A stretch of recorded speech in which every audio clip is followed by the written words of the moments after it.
Welcome to In the Desert of Set, a pagan and occult website by G.B. Marion. I'm G.B. Marion. I write about life as a polytheist in contemporary times with random, long-winded detours into ancient history, classic horror movies, and all kinds of other fun stuff. Won't you join me for today's adventure?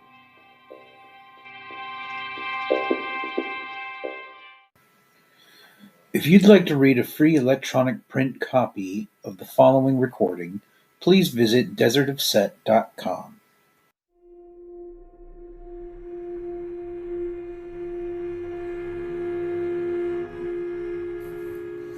Holy Days of the LV-426 tradition.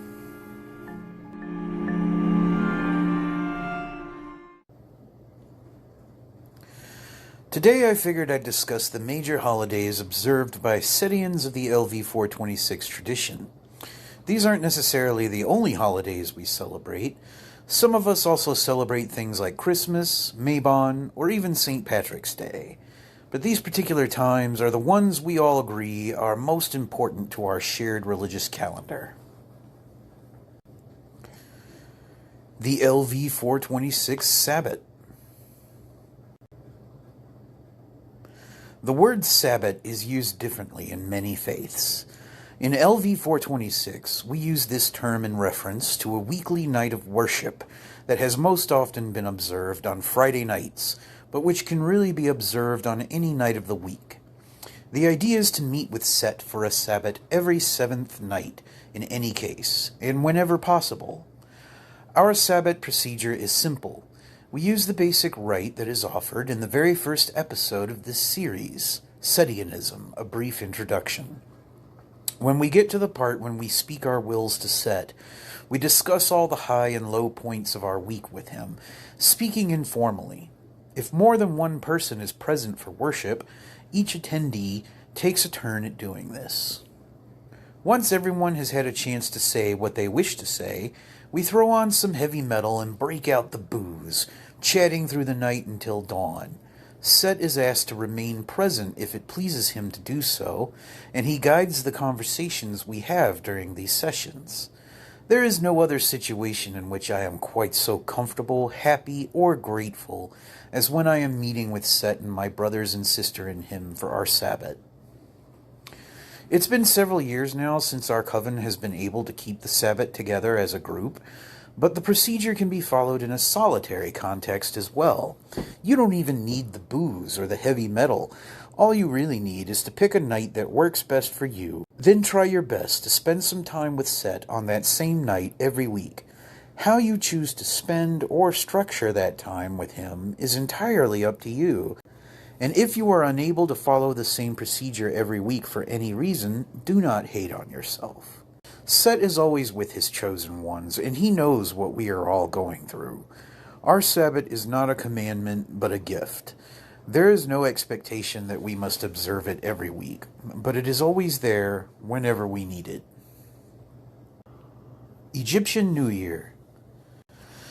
The Egyptian New Year festival, or Wep Ronpet, which means opening of the year, coincides with the heliacal rise of Sirius, the annual flooding of the Nile, and the dog days of summer. It technically falls on a different date each year, and the precise calculation of this date depends on your geographical location. A heliacal rising occurs when a star that hasn't been seen in the nighttime sky for a while becomes visible again in the east just before dawn. Sirius disappears for about 70 days in May, and it reappears toward the end of July and the middle of August. This is called the Sothic cycle. The Nile River always floods soon thereafter, just like clockwork. There isn't much rainfall in Egypt at all, so this annual inundation provided the only means for irrigation in ancient times. And when the Egyptians saw Sirius rising in the east just before dawn in late July, they took it as a sign from the goddess Isis, the ruler of Sirius, that it was time to start planting all their crops for the year. To this very day, the Egyptian people still celebrate the annual flooding of the Nile as a 2-week civil holiday called Wafa el Nil, which begins each year on August 15th. August 15th is also a significant date for me personally, as it marks the anniversary of when I first came to set in 1997. So while everyone who observes this holiday will understandably observe it on different dates due to the Sothic cycle, I just celebrate it on August 15th each year and call it a day. To be honest, the dog days of summer, which take their name from Sirius, the dog star in Canis Major, just feel very sacred to me in general. Wet Ronpet is not just the start of a new year, it is also an echo of the Zep Tepi, or first time, when the first god began to stir within the primordial ocean of chaos. One way to mark this occasion is to greet the sun as it rises, on whichever date you prefer to celebrate, beside a body of water, preferably a large one if possible. As you watch the sunrise, know that you aren't just watching the start of another day. You are witnessing a rerun of the creation of the universe. Another worthwhile holiday activity would be execrating any negativity you might have collected in your life over the past year, which is something many people who walk with the Egyptian gods do. For an example of an execration rite that we use in LV-426, please check out episode 31 of this series.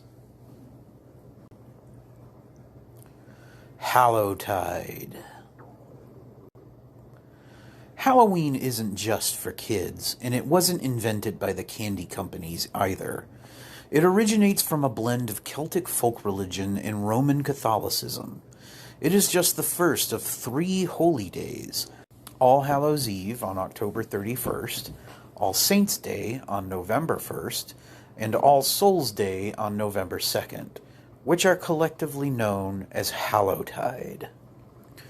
Even before the Catholic Church reached Great Britain and Ireland, these 3 dates were already an ancient festival called Samhain in Gaelic and Nos Gaelan Gaeov in Welsh.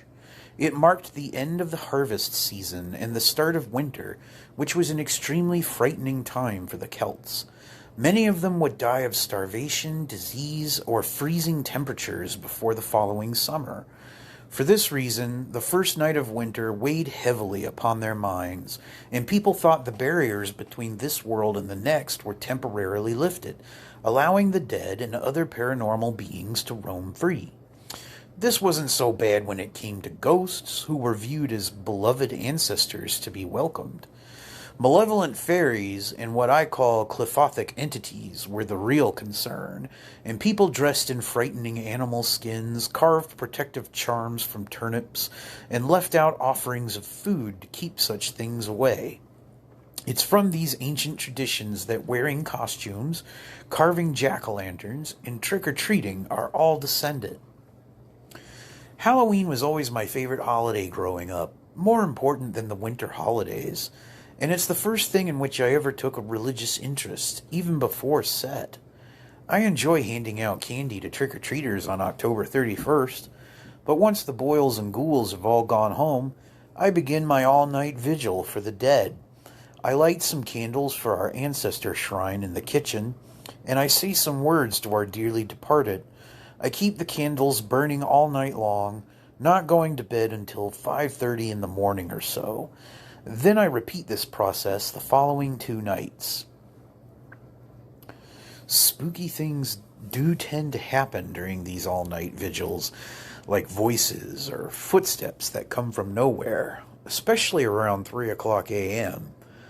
But nothing scary or sinister ever happens, perhaps due in part to our ancestors' protection. Call it superstition if you like, but we take this stuff pretty seriously, and I think it's important to keep the true spirit of Halloween alive as much as we can. Walpurgisnacht. Walpurgisnacht, or Walpurgis Night, is a spring fertility festival that's observed each year on April 30th. It's the Teutonic equivalent to May Day, or the Celtic Beltane, but was later renamed after the medieval Christian Saint Walpurga. It represents the cross-quarter point of our solar year between the spring equinox and the summer solstice, and it's a time for warding off the last vestiges of winter.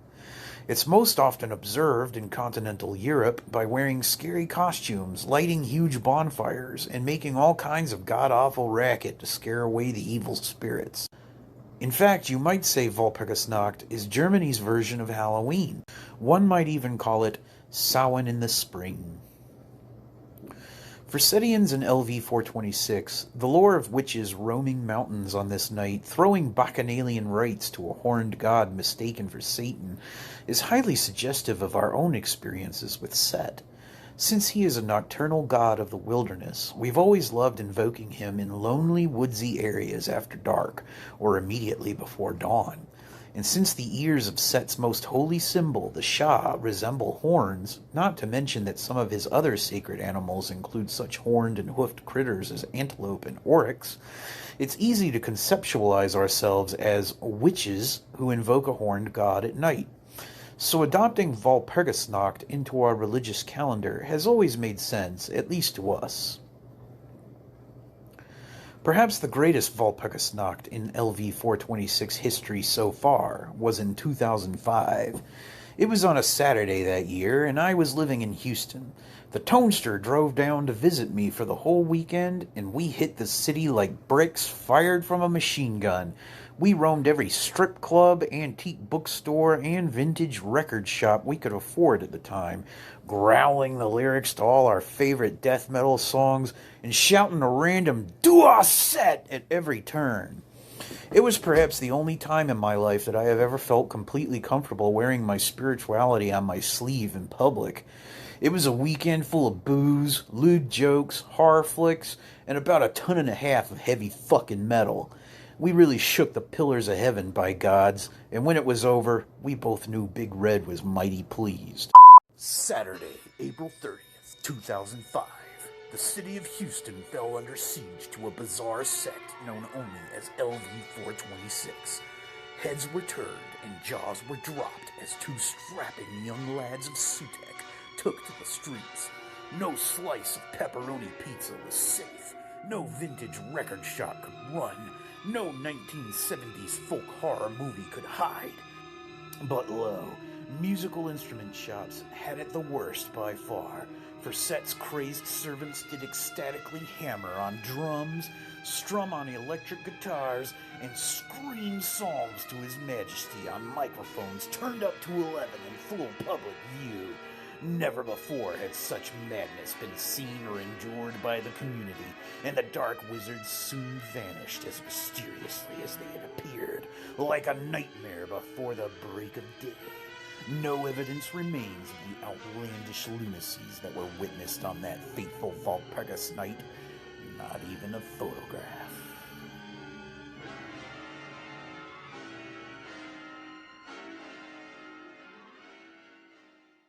Friday the 13th. When Set slays Osiris in Egyptian mythology, he chops him into 14 pieces, 13 of which are then buried throughout the world, before they are reassembled and restored to life by Isis, while Set feeds the final piece, Osiris's phallus, to an elephant fish. Dennis Wheatley refers to this fish as the talisman of Set in his 1934 novel, The Devil Rides Out.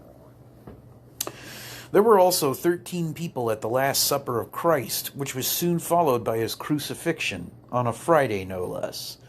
In both tales, the dying and rising God can't rise from the dead unless he is killed first, with Judas Iscariot fulfilling the Setian role in the Christian narrative.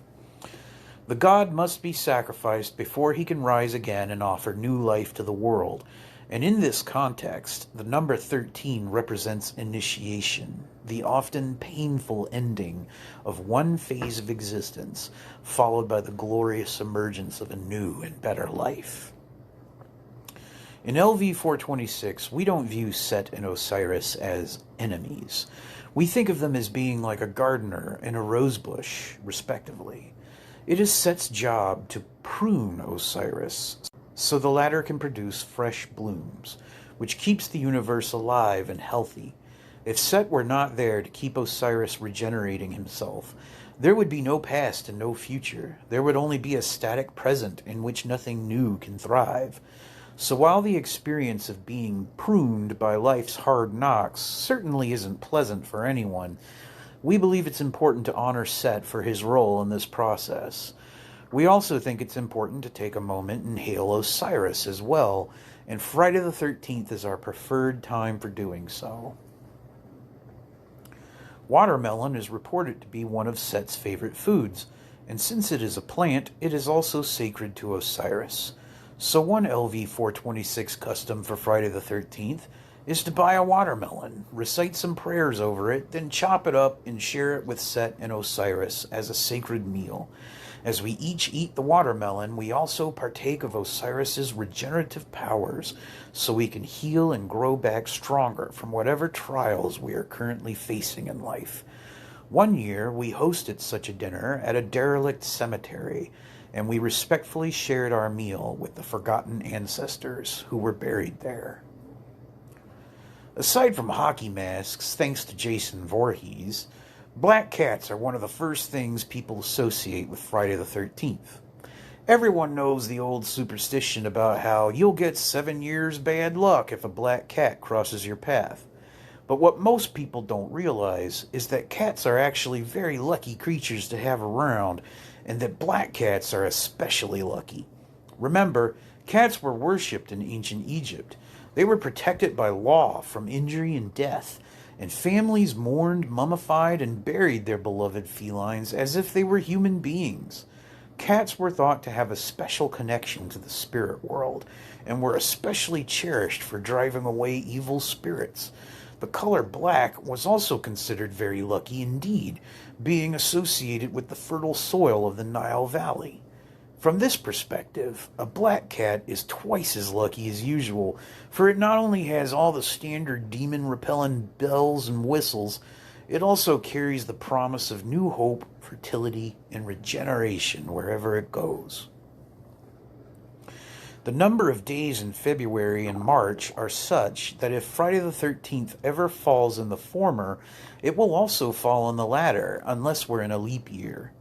Having 2 consecutive Friday the 13ths in the same month like this only happens 3 times every 28 years, and it never happens at any other time of year.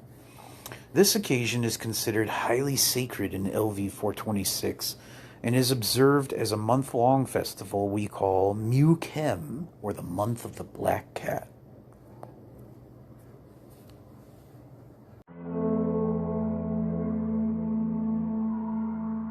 Thank you so much for listening. If you enjoyed this sermon and you'd like to read some more, please check out desertofset.com. I hope you have a wonderful day. Set bless.